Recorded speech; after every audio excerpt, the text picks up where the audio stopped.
വിനോദിനിക്ക് സഹായവുമായി പ്രതിപക്ഷ നേതാവ് വി ഡി സതീശൻ. പാലക്കാട് ജില്ലാ ആശുപത്രിയിൽ ചികിത്സാ പിഴവ് മൂലം കൈ മുറിച്ചു മാറ്റിയ 7 വയസ്സുകാരിക്ക് കൈവച്ച് നൽകാമെന്ന് പ്രതിപക്ഷ നേതാവ് ഉറപ്പ് നൽകി. മുഖ്യമന്ത്രിയുടെ ദുരിതാശ്വാസ നിധിയിൽ നിന്ന് 2 ലക്ഷം രൂപ അനുവദിച്ചെങ്കിലും കൃത്രിമ കൈവയ്ക്കാൻ തുക പര്യാപ്തമല്ല എന്ന് രക്ഷിതാക്കൾ പറഞ്ഞിരുന്നു. ഗോകുൽ വി എസ് വിവരങ്ങളുമായി. ഗോകുൽ, പ്രതിപക്ഷ നേതാവിന്റെ ഭാഗത്തു നിന്നാണ് ഇപ്പോൾ സഹായ വാഗ്ദാനം ഉണ്ടായിരിക്കുന്നത്. എന്താണ് വിശദാംശം? അതായത് വിനോദിനി എന്ന് പറയുന്ന ഒരു 7 വയസ്സുകാരിയുടെ കൈ മുറിച്ചു മാറ്റിയ സംഭവമൊക്കെ തന്നെ വലിയ വാർത്തയായിരുന്നു. ജില്ലാ ആശുപത്രിയിൽ വെച്ച് ചികിത്സാ പിഴവ് മൂലമാണ് കുട്ടിക്ക് കൈ നഷ്ടപ്പെട്ടിരുന്നത്.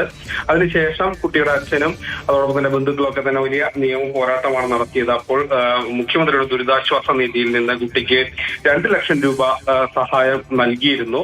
പക്ഷെ അത് തീർച്ചയായും കൃത്രിമ കൈവയ്ക്കാനും മറ്റുമൊന്നും തന്നെ പര്യാപ്തമല്ലാത്തൊരു സാഹചര്യമാണ് ഉണ്ടായത്.